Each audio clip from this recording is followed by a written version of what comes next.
Hey guys ಎಲ್ಲರಿಗೂ ನಮಸ್ಕಾರ. So ನಾವು ನಮ್ಮ ಲಾಸ್ಟ್ ವಿಡಿಯೋದಲ್ಲಿ ಈ ಪರ್ಟಿಕ್ಯುಲರ್ ಟೇಬಲ್ ಇದು ಸ್ಟ್ರಕ್ಚರ್ ಹಾಗೂ ಡಿಸೈನ್ ಅನ್ನು ಮಾಡಿಟ್ವಿ. ಈಗ ಈ ಪರ್ಟಿಕ್ಯುಲರ್ ಟೇಬಲ್ ಅನ್ನು ಕ್ರಿಯೇಟ್ ಮಾಡುವ. So will click on this execute button. Execute ಆದಾಗ ಈ ಟೇಬಲ್ ನಮಗೆ ಕ್ರಿಯೇಟ್ ಆಗುತ್ತೆ. ಓಕೆ, ಸೊ ನಾವು the table has been created. So ಹೊಸದಾಗಿರುವಂಥ ಒಂದು ಟೇಬಲ್ ನಮಗೆ ಹೊಸದಾಗಿರುವಂಥ ಟೇಬಲ್ ಕಸ್ಟಮರ್ಸ್ ಎಂಬುದಾಗಿ ನಮ್ಮ ಡ್ರೆಸ್ ಸ್ಟೋರ್ ಡೇಟಾಬೇಸಲ್ಲಿ ಕ್ರಿಯೇಟ್ ಆಗಿದೆ. ಸೊ ಈಗ ಇದಕ್ಕೆ ಸ್ವಲ್ಪ ವ್ಯಾಲ್ಯೂಸ್ ಅನ್ನು ಇನ್ಸರ್ಟ್ ಮಾಡೋಣ. Okay, so will check it out. Just show tables actually create ಆಗಿದೆಯಾ ಇಲ್ವಾ ಅಂತ ಜಸ್ಟ್ ಒಂದು ನೋಡೋಣ. ನಾವು ಶೋ ಡೇಟಾಬೇಸ್ ಹೇಗೆ ಇದೆ ಹಾಗೆ ಶೋ ಟೇಬಲ್ಸ್ ಅಂತ ಇದೆ. ಎಸ್, ಸೊ ಕಸ್ಟಮರ್ಸ್ ಇದೆ, ಶರ್ಟ್ಸ್ ಇದೆ. ಸೊ ನಾವೀಗ ಕಸ್ಟಮರ್ಸ್ ಟೇಬಲ್ ಅಲ್ಲಿ ಇದ್ದೇವೆ. ಕೂಲ್. ಸೊ ಈಗ we are inserting some data. So ಈಗ ನಾವು ಟೆಸ್ಟ್ ಮಾಡ್ತಿದ್ದೇವೆ guys. This won't be a real data ನಾವು ಆ್ಯಡ್ ಮಾಡ್ತಿರೋದು, ಜಸ್ಟ್ ಟೆಸ್ಟಿಂಗ್ ಪರ್ಪಸ್ಗೆ ಎಲ್ಲ ಆಸ್ಪೆಕ್ಟ್ಸ್ ವರ್ಕ್ ಆಗ್ತಾ ಇಲ್ವಾ ಅಂತ ನೋಡ್ಲಿಕ್ಕೆ. So insert into customers. Okay, so insert into customers. So ನಾವಿಲ್ಲಿ ಜಸ್ಟ್ ನೇಮ್ ಹಾಗೂ ಇಮೇಲ್ ಹಾಗೂ ಅಮೌಂಟ್, ರೈಟ್. ಸೊ ನೀವು ನೋಟಿಸ್ ಮಾಡ್ಬೋದು ನಾವಿಲ್ಲಿ ಐ ಡಿ ಕೊಡ್ತಾ ಇಲ್ಲ. So we have customer underscore name. Notice ಮಾಡಿರ್ಬೋದು we are not giving the value here. So ನಾವು insert into customer I D value ಕೊಡ್ತಾ ಇಲ್ಲ. ಐ ಡಿ ಇತ್ತು ನಮ್ಮ ಇದರಲ್ಲಿ. So customer name, email and amount. Values, so we'll keep the name as Nikanta, email ID as abc@xyz.com, and third value as 500 rupees ಗೆ purchase ಮಾಡಿದ್ದು ಅಂತ ಇಟ್ಕೊಳ್ಳೋಣ.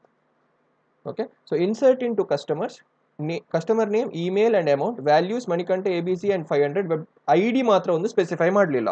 So ಇಲ್ಲಿ ಈಗ ಎರರ್ ಬರಲ್ವಾ ಅಂತ ನೋಡುವ. Okay, so when we click on this, something vent well, ಎಲ್ಲ ವರ್ಕೌಟ್ ಆಯಿತು, ನಮಗೆ ಇಲ್ಲಿ ವ್ಯಾಲ್ಯೂ ಸಿಕ್ಕಿತ್ತು. ಸೊ ಈಗ will just do a select star from customers. Okay, select star from customers. Oh no, it's not a function anyways.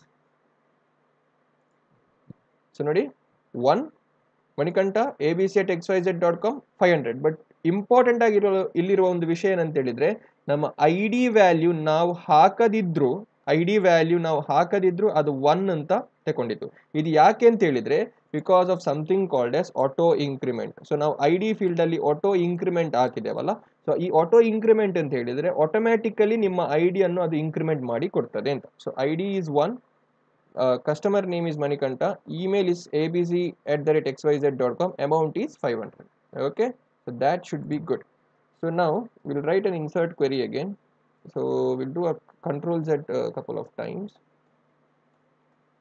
Okay, so idu ಬೇಕಾಗುತ್ತೆ guys. So select star from customers. So need not, ನಾನು ಯಾವಾಗಲೂ ಇದನ್ನು delete ಮಾಡಿ ಮತ್ತೆ ಇದನ್ನು ಬರೆಯುವುದು, ಇದನ್ನು delete ಮಾಡೋದು ಅವಶ್ಯಕತೆ ಇಲ್ಲ. ಸೊ ನಾವು ಇನ್ನೊಂದು ವ್ಯಾಲ್ಯೂ ಅನ್ನು ಹಾಕೋಣ. ಇನ್ನೊಂದು ವ್ಯಾಲ್ಯೂ ಏನು ಅಂತ ಹೇಳಿದ್ರೆ, ಫಾರ್ ದ ಟೈಮ್ ಬಿಂಗ್ ಇದನ್ನು ಕಮೆಂಟ್ ಮಾಡಿಬಿಡುವ. ಸೊ ಇನ್ನೊಂದು ವ್ಯಾಲ್ಯೂ ಅಂತ ಹೇಳಿದ್ರೆ insert into customers. Customer name, email, amount. ಈಗ ನಾನು ಕಸ್ಟಮರ್ ನೇಮ್ ಅನ್ನು ಕೊಡಲ್ಲ.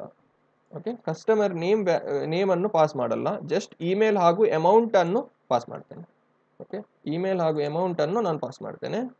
ಸೊ ನಾವು ಸದ್ಯಕ್ಕೆ ಇದನ್ನೊಮ್ಮೆ ಕ್ಲಿಯರ್ ಮಾಡಿಬಿಡುವ, ಪಾಸ್ ಮಾಡ್ತೇನೆ.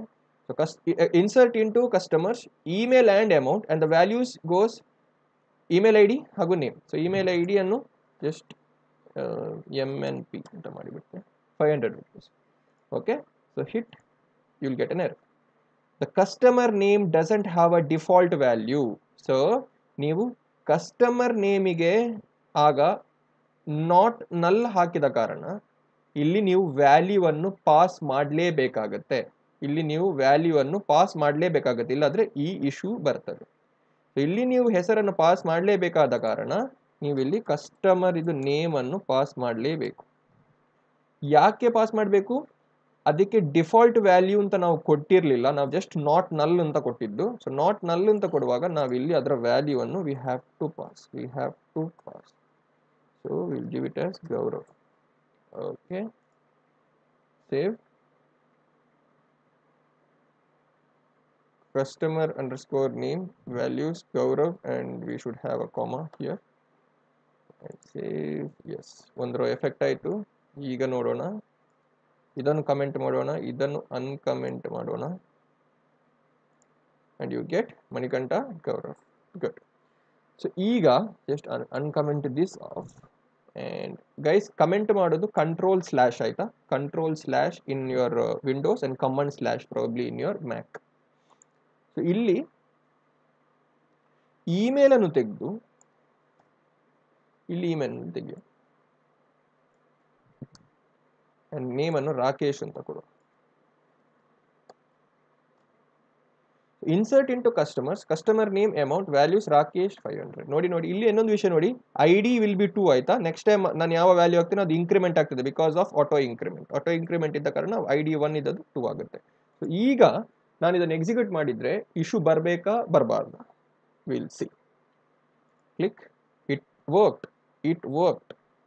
ಸೊ ನಾನು ಇಲ್ಲಿ ನಾಟ್ ನಲ್ ಇಮೇಲಿಗೆ ಕೊಟ್ಟಿದ್ರು ವರ್ಕ್ ಆಗಿದೆ. ಯಾಕೆ ಅಂತ ಹೇಳಿದ್ರೆ because of something called as default value. ನಾನು ಅಲ್ಲಿ ಡಿಫಾಲ್ಟ್ ವ್ಯಾಲ್ಯೂ ಕೊಟ್ಟಿದ್ದೆ, ಲೈಕ್ ಇಮೇಲ್ ನಾಟ್ ಪ್ರೊವೈಡೆಡ್ ಅಂತ ಡಿಫಾಲ್ಟ್ ವ್ಯಾಲ್ಯೂ ಕೊಟ್ಟಿದ್ದ ಕಾರಣ you can add a value without this. So will check ಈಗ ಡೇಟಾಬೇಸಲ್ಲಿ ಏನು ಬಂದಿರಬಹುದು ಎಂಬುದಾಗಿ ಚೆಕ್ ಮಾಡೋಣ.